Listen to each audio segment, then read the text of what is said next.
Hola, ¿cómo están?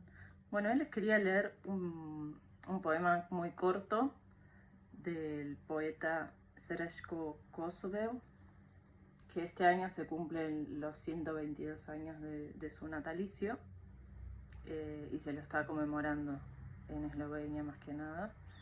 Y bueno, este libro a mí me lo hizo llegar mi profesora de esloveno, Teaya, de la UBA. Y está hecho por los alumnos del lectorado de esloveno de España, así que es una recopilación de poemas que los alumnos tradujeron al español.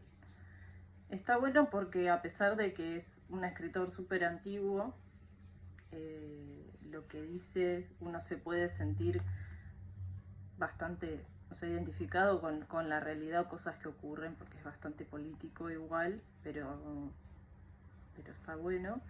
Y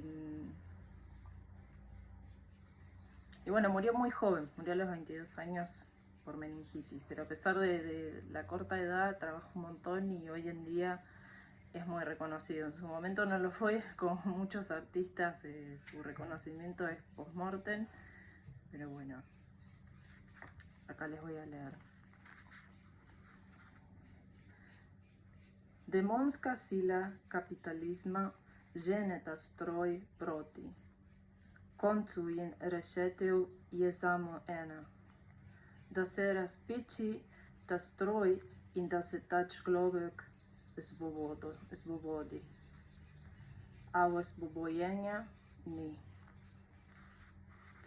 La fuerza demoníaca del capitalismo propulsa esta máquina hacia el final.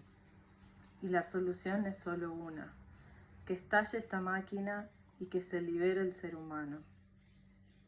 Pero no hay liberación alguna. Bueno, les leí este que a mí me gustó, es cortito.